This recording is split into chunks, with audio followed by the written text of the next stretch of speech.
வணக்கம் தலைமையிலே. இன்றைக்கு சனிக்கிழமை ஈரான் மீதான போர் 15ஆம் நாளாக நடந்து கொண்டிருக்கிறது. மாபெரும் தோல்வியை நோக்கி ஈரான் தினம் தினம் போய்கொண்டிருக்கிறது. மாபெரும் வெற்றியை நோக்கி நாம் தொடர்ந்து முன்னேறி கொண்டிருக்கிறோம். நமது இறுதி லட்சியமான அந்த ஈரானில் அலி கொமேனி கும்பலின் ஆட்சி முறை நிச்சயமாக மாற்றப்படும். வெள்ளிக்கிழமை வரை நடந்த முக்கியமான சம்பவங்கள் மற்றும் தாக்குதலை இன்னைக்கு பார்க்கலாம். 2 நாளாக சரியான முறையில் பதிவை கொடுக்க முடியல. வீட்டை சுற்றி போர் போட்டிருந்தாங்க. போரிங் மிஷின் ஓடிக்கிட்டே இருந்துச்சு. 2 நாளாக பெரிய சத்தமாக இருந்துச்சு.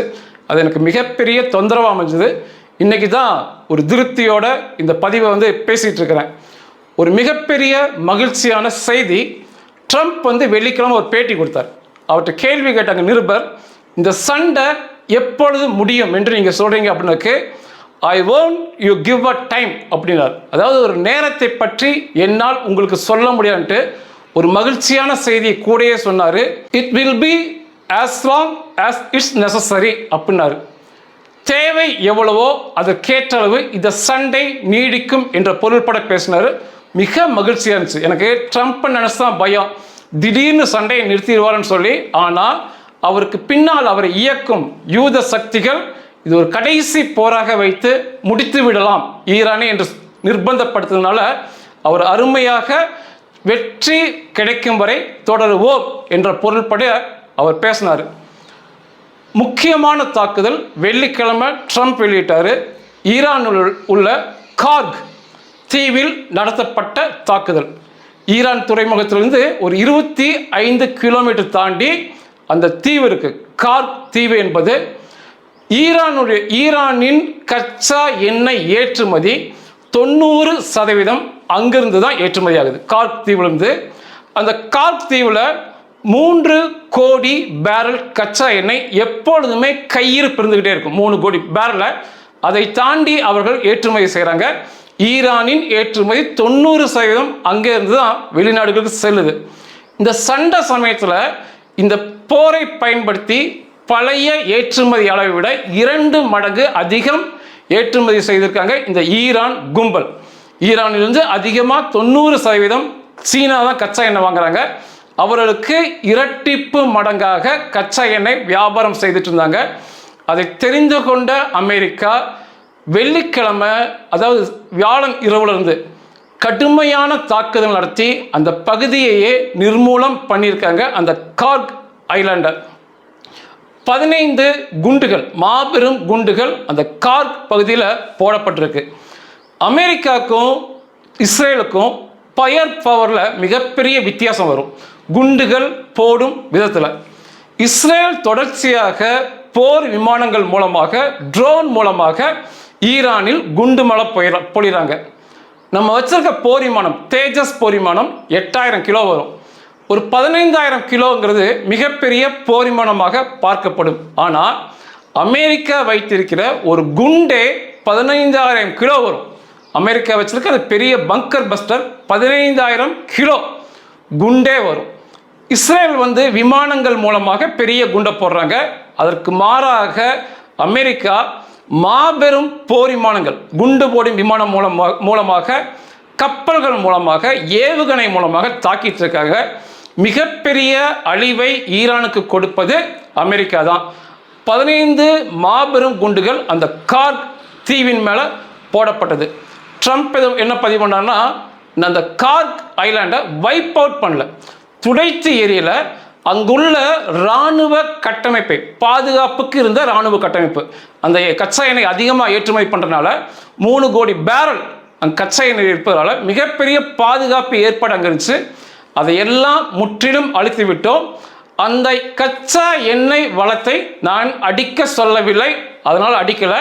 ஆனால் இப்படியே இருக்காது. நாளை இந்த ஹொர்மோஸ் வளைகுடாவில் தான் அந்த அரபு நாடுகளிலிருந்து கச்சா எண்ணெய் அந்த கடல் வழியாக தான் வரும். அதில் செல்லும் கச்சா எண்ணெய் கப்பலை ஈரான் அடித்தால், கை வைத்தால், இந்த கார்க் ஐலாண்ட் தீவில் அவங்க வைத்திருக்கிற கச்சா எண்ணெய் கையிருப்பை அழித்து விடுவேன், எச்சரிக்கை விடுத்திருக்கேன்னு சொன்னார். உண்மை அதுவல்ல. அந்த கார்க் தீவை அமெரிக்கா கைப்பற்றும் எண்ணத்தில் இருக்காங்க. இந்த போரின் முடிவு வரும்போது அந்த கார்க் தீவை அமெரிக்கா கைப்பற்றியிருக்கும்.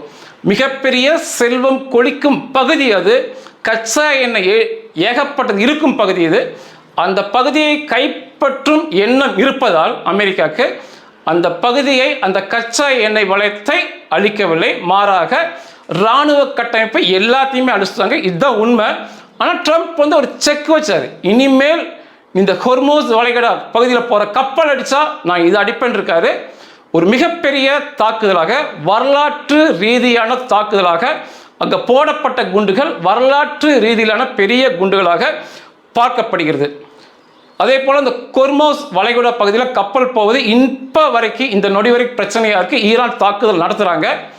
அதை முறியடிக்கும் விதமாக அந்த பக்கம் போகின்ற கப்பலுக்கு பாதுகாப்பு கொடுப்பதற்காக அமெரிக்காவுடைய மரைன் ஃபோர்ஸ்பாங்க, கப்பல் படை வீரர்கள் 2500 பேர் வரவழைக்கப்பட்டிருக்காங்க.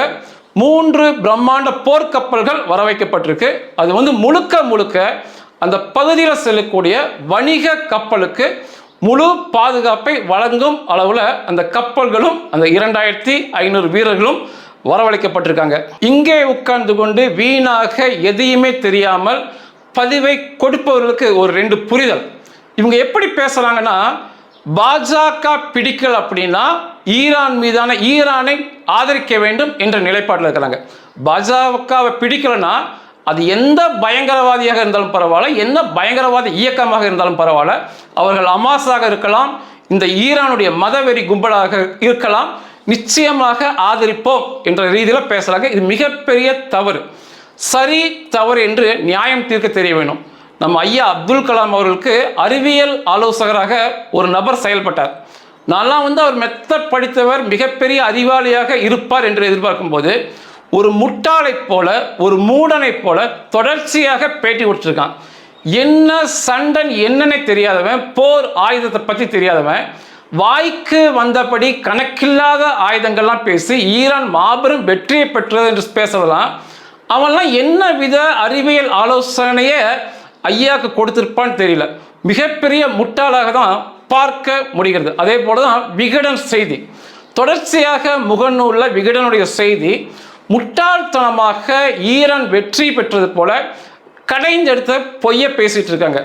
ஒரு தனிப்பட்ட நபர்கள் பேசுவது வேற, அவங்க ஆதாயத்துக்காக பேசுறாங்க. ஆனால் இப்படி ஒரு செய்தி நிறுவனங்கள், விகடன்லாம் அன்னைக்கெல்லாம் முதல்ல வந்து இந்த பத்திரிகையிலலாம் ஒரு முற்றுப்புள்ளி தப்பா வரக்கூடாது, கமா தப்பா வரக்கூடாதுன்னு செயல்பட்ட பத்திரிகை நமது பத்திரிகை. ஆனால் இப்படி வந்து ஒரு பொய்யாக இவர்கள் பேசுவது வேதனை தான் தருது. ஒரு இளைஞன் புஷீர் என்ற பகுதியை சேர்ந்தவன், ஈரானை சேர்ந்த இளைஞன், ரொம்ப அழகா இருக்கான். அவன் ஒரு பதிவை நேரடியில் பதிவு பண்ணி ட்ரம்ப்புக்கும் மேற்கத்திய நாடுகளுக்கும் ஒரு வேண்டுகோள் விடுத்து, எக்காரணம் கொண்டும் இந்த டீல், இந்த ஈரான் மதவெறி கும்பலோட ஒப்பந்தத்தை ஏற்படுத்தாதீர்கள், அவர்களை முறியடிங்கள்னு பேசிக்கிட்டு நீங்கள் மக்களை போராட சொல்கிறீங்க. எண்ணற்ற 1000 லட்சம் வீரர்கள் துப்பாக்கியோடு நிற்கும் போது மக்கள் எப்படி போராடுவாங்க? தயவு செய்து நீங்கள் அவங்க கூட டீல் வச்சுக்காதீங்கன்னு சொல்லிட்டு தன்னைத்தானே தற்கொலை செய்து கொண்டான் நேரலில். அவன் சுத்தமான ஆங்கிலத்தில் தான் பேசினா, ஒரு மனதுருக்கமான வேண்டுகோளை விடுத்து மரணித்தும் போனான். சும்மா நம்ம எதையுமே தெரியாமல், அங்கே அந்த மக்கள் அனுபவிக்கும் கொடுமையை பற்றி தெரியாமல் பேசக்கூடாது. அதே போல் குர்தீஸ் போராளிகள் அநேக குழுவாக அவர்கள் இருந்து ஈரானுக்குள் சென்று அந்த மதவெறி கும்பலை வேட்டையாட தயாராக இருக்காங்க.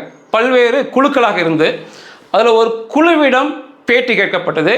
அதில் இருக்க ஒரு இளைஞன், இங்கிலாந்தில் இருந்தவன், இங்கிலாந்தில் வேலை செய்து நன்றாக இருந்த குர்தீஸ் இளைஞன், தன் மக்களை கொன்றவர்களை பழிவாங்க வேண்டும், தன் மக்களுக்கு ஒரு விடிவு காலத்தை பெற்றுத்தர வேண்டும் என்று இன்னைக்கு அந்த பகுதியில் வந்து சண்டை களத்துக்கு ஆயத்தமாகிட்டு இருக்கான். அந்த பேட்டியை பார்த்தா புரியும். அப்போ வந்து அந்த நிருபர் வந்து ஒரு கேள்வி கேட்டார். அங்கிருந்த இளைஞர்களை பார்த்து கேட்டார், உங்களில் எத்தனை பேருடைய குடும்பத்தை நீங்கள் இழந்திருக்கிறீர்கள்? அதாவது லவ் டோன்ஸ், உங்களுடைய அப்பா அம்மா சகோதரன் சகோதரி யாராக இருக்கலாம், யாரெல்லாம் இழந்திருக்கீங்கன்னு சொல்லும்போது அங்கிருந்த 90% பேர் கையை தூக்கி நாங்கள்லாம் இழந்திருக்கிறோம், எங்கள் குடும்பத்து நபர்களே அப்படின்னாங்க. How many people here have lost a loved one at the hands of the regime? 5, 6, 7, 8, 9. Thank you. அவ்வளவு பெரிய ஒரு வெறியாட்டங்கள் அங்கே போயிட்டு இருக்கு. அதற்கான விடுதலையை தான் அந்த மக்கள் ஏக்கத்தோடு கேட்குறாங்க. இங்கே இருந்துக்கிட்டு எதையுமே தெரியாமல் பாஜகவை எதிர்க்க வேண்டும் என்ற ஒரே குறிக்கோளோடு பயங்கரவாதத்துக்கு ஆதரிப்பது, அதை ஆதரித்து மூடனைகளை போல பேசுவது மிகப்பெரிய கண்டிக்கத்தக்க செயல். ஈரானுக்குள் இருக்கும் பாஜிஸ் மற்றும் ஐஆர்ஜிசி இராணுவ காட்டு மிராண்டிகள் இஸ்ரேலுடைய ட்ரோன் தாக்குதலை சமாளிக்க முடியாமல் வெள்ளிக்கிழமை குகைகளுக்கு உள்ளே, அதாவது ஈரானில் குகை, அந்த பாதையில் குகையோடு செல்லும் மிக நீளமாக, அந்த குகைகளுக்குள்ள சென்று பயந்து ஒளிந்திருப்பது மிகப்பெரிய வெட்கக்கேடான விஷயமா பார்க்கப்படுது. யாருமே குகைக்குள்ள நின்று வாகன பரிசோதனை பண்ண மாட்டாங்க, வெளியே நிற்பாங்க. இவங்களோட உயிருக்கு அந்த அளவுக்கு பயந்து குகைக்குள் ஒளிந்து கொண்டிருக்கும் நிலைமையில் அவங்க இருக்காங்க.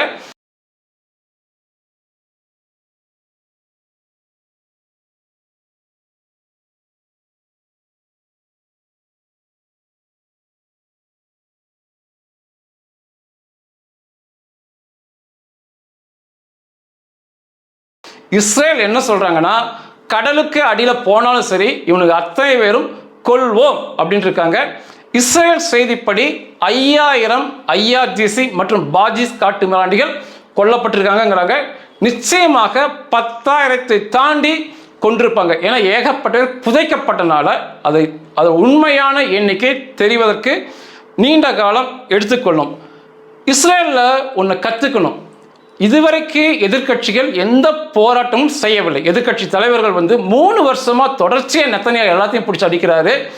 அடிக்கக்கூடாது, இஸ்ரேல் தரப்பில் இந்த அளவுக்கு சேதமாயிருக்கு, இஸ்ரேலுக்குள்ள ஏவுகணை தாக்குதல் வருது, ராக்கெட் வருதுன்னு சொல்லி அதை பெரிதுபடுத்தி பேசாமல், தங்களுடைய வீக்னஸ் பலவீனத்தை வெளியே காட்டாமல் ஒற்றுமையாக எல்லோரும் ஒன்றிணைந்து அடிக்க செல்வது ஒரு பாராட்டுக்குரிய விஷயம்.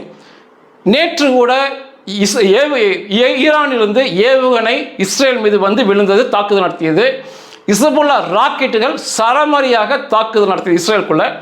எந்த எதிர்கட்சி தலைவனும் அந்த பலவீனத்தை வெளியே கொண்டு காமிச்சு இவ்வளோ ஏவுகணை அடிச்சிருச்சு, இவ்வளோ ராக்கெட் அடிச்சிருக்குன்னு சொல்லி இப்படி ஒரு பதிவையே அவர்கள் பேசவில்லை. மாறாக இஸ்ரேல் இப்படிலாம் அடிக்கணும்னு சொல்லி தான் அறிவுரை கூறுகிறார்கள். நிச்சயமா பாராட்டத்தக்க விஷயம். சண்டைன்னு போடும்போது நம்ம 10 அடி அடிக்கும்போது அவன் ஒரு அடியாவது எதிரியோட அடி நம்ம மேலே விழுகும். அதையே எடுத்து ஒரு அருவருப்பு தக்க முறையில் பேசாமல் அடித்ததை பாராட்டி பேசுவது பெருமைக்குரிய விஷயம். அதே போல் அந்த மக்கள் இந்த சண்டை வந்துருச்சு, கேஸ் சிலிண்டர் இல்லைன்னு சொல்லி போட்டு சிலிண்டர்களை தோளில் தூக்கிட்டு யாரும் தெருவில் போராடி நான் பார்க்கல. கேஸ் சிலிண்டரில் பொருள் இல்லைன்னு சொல்லி எந்த மக்களும் அங்கே போராடி நாம் பார்க்கவே இல்லை. இதெல்லாம் நிச்சயமாக எதிர்கட்சிகள் கற்றுக்கொள்ள வேண்டும். குறிப்பாக ராகுல் காந்தி நிச்சயமாக கற்றுக்கொள்ள வேண்டும். இஸ்ரேல் வெள்ளிக்கிழமை வரைக்கும் ஈரான் மீது 7600 இடங்களை தாக்கியிருக்காங்க. லெபனானுக்குள்ள 1100 இடங்களை தாக்கியிருக்காங்க. போர் விமானங்கள் மற்றும் ட்ரோன்கள் மூலமாக. அமெரிக்கா 5500 இடங்களை ஈரானுக்குள் தாக்கியிருக்காங்க. நான் முதலே சொன்னேன், இஸ்ரேலுடைய பயர் பவர் வேற, அமெரிக்காவுடைய பயர் பவர் வேற. அமெரிக்காவுடைய தாக்குதல்கள் மிக பிரம்மாண்டமான முறையில் இருக்கும். இஸ்ரேல் போர் விமானத்தோட இடையில இவங்க குண்டுகளையே வச்சு போடுவாங்க. அதனால மிகப்பெரிய சேதத்தை அமெரிக்கா கொடுத்து கொண்டிருக்கிறது. வெள்ளிக்கிழமை இன்னொரு சம்பவம் அமெரிக்க தரப்பில் ஒரு இழப்பு ஏற்பட்டுச்சு. சவுதி அரேபியாவில் உள்ள அமெரிக்காவுடைய இராணுவ தளத்தில் இருந்த 5 அமெரிக்காவுடைய நடுவானில் எரிபொருள் நிரப்பக்கூடிய ஏரியல் டாங்கர்பாங்க, மிக பிரம்மாண்டமான விமானங்கள். இந்த போர் விமானத்துக்கு எரிபொருளை நிரப்புவது 5 ஈரான் தாக்குதலுக்கு உள்ளாகி சேதத்தை நஷ்டத்தை சந்திச்சிருக்கு. முழுசாக அழியல, ஆனால் கண்டிப்பாக கொண்டு போய் அதை பழுது நீக்க வேண்டும் என்ற முறையில் தாக்குதலுக்கு உள்ளாயிருக்கு. இதுவரைக்கும் அமெரிக்கா தரப்பில் குவைத்துடைய போர் விமானம் தாக்கி 3 F-15 ஈகிள் போர் விமானம் முற்றாக நாசமாயிருக்கு. இதுவரைக்கு 7 நடுவானில் எரிபொருளை தரக்கூடிய பிரம்மாண்டமான விமானம் தாக்குதலுக்குள்ளாயிருக்கு. அந்த 7ல் 2 முற்றாக நாசமாயிருச்சு. பயன்படுத்த முடியாத அளவில் 5 பழுது நீக்க அனுப்பப்பட்டிருக்கு.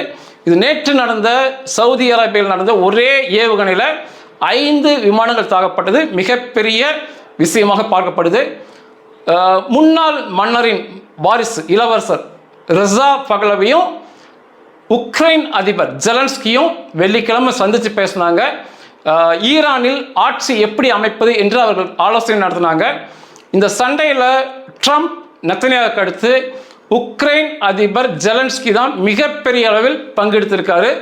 அவருடைய நாட்டு வீரர்கள் அந்த அரபு நாடுகளுக்கு ஈரானுக்கு எதிராக போர் புரிய ட்ரோன்களை வேட்டையாட அனுப்பப்பட்டிருக்காங்க களத்துக்கு. தொடர்ச்சியாக ஜெலன்ஸ்கி ஐரோப்பா நாடுகளை வற்புறுத்துறாரு. நிச்சயமாக ஈரானை முற்றாக அழிக்க வேண்டும், இந்த மதவெறி கும்பல் ஆட்சியை மாற்ற வேண்டும், அந்த மக்களுக்கு விடுதலை வாங்கி தர வேண்டும். இப்போ செய்யாமல் நம்ம எப்போ செய்ய போகிறோம் தொடர்ச்சியாக ஜெலன்ஸ்கி வற்புறுத்துகிறார். நிச்சயமாக பாராட்டலாம். ஜெலன்ஸ்கி ஒரு யூதர், ஜூயிஷ். அந்த ரத்தம் நிச்சயமாக அந்த வேலையை செய்யும் என்று நன்றாக தெரிகிறது. கடைசியாக எல்லோர் மனதிலும் உள்ள கேள்வி, இந்த போர் எப்பொழுது முடியும், எப்படி முடியும்? இது முக்கியமான கேள்வி. எப்பொழுது முடியும் என்றால் இந்த மாத இறுதிக்குள்ள, மார்ச் முடிவுக்குள்ள நிச்சயமாக இந்த போரை முடிவுக்கு கொண்டு வர முயற்சிப்பார்கள். அந்த அலி கொமேனி கும்பலை மாற்றுவதற்கும் முயற்சிப்பாங்க. எப்படி முடியும்? இந்த அலி கொமேனி மதவெறி கும்பலை எப்படி வீழ்த்த முடியும்னா, நிச்சயமாக அந்த மக்கள் தெருவுக்கு நிச்சயமாக போராட வேண்டும். வெள்ளிக்கிழமை நெத்தன்யாஹு பேசியிருந்தார். வெள்ளிக்கிழமை இஸ்ரேலுடைய வெளியுறவுத்துறை அமைச்சர் கிதியோன் சாரும் பேசியிருந்தார். ஒரே போல அது நெத்தன்யாஹு என்ன சொன்னார்னா, you can lead someone to water, you cannot make them drink அப்படின்னு சொல்லியிருந்தார். மிக அருமையான பேச்சு நெத்தன்யாஹு சொன்னது. அதாவது ஒரு தாகத்தில் இருக்க மனுஷனை நம்ம கூட்டிட்டு போய் தண்ணி இருக்கும் இடத்துக்கு கொண்டு போய் விட தான் முடியும். தண்ணியை நம்ம குடிக்க வைக்க முடியாது. தண்ணி அவர் தான் குடிக்கணும், அவருடைய தாகத்துக்கு.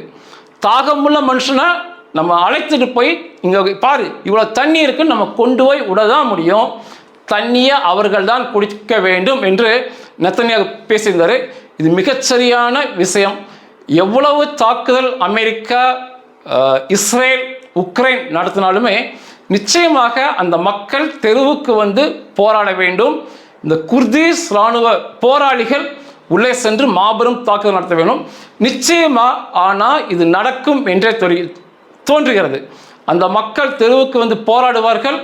குர்திஸ் போராளிகள் உள்ளுக்குள்ளே வருவாங்க. ஏன்னா ஒவ்வொருத்தருக்குமே அவருடைய குடும்ப நபர்களை இந்த காட்டு மிராண்டி கும்பல்களால் இழந்திருக்கிறாங்க. அவங்கள படுகொலை செய்யப்பட்டிருக்காங்க.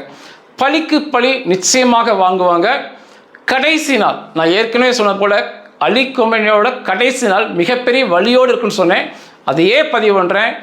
இந்த ஐஆர்ஜிசி பாஜிஸ் காட்டு மிராண்டிகளோட கடைசி நாள் மிகுந்த வலி மிகுந்ததாக இருக்கும். ஏண்டா பிறந்தோன் என்று அவர் ஒவ்வொருத்தரும் யோசிக்கிற வகையில் அவளுடைய மரணம் நிகழும். நிச்சயமாக ஈரான் புதிய சுதந்திர ஆட்சிக்கு உள்ளே செல்லும். நன்றிகள்.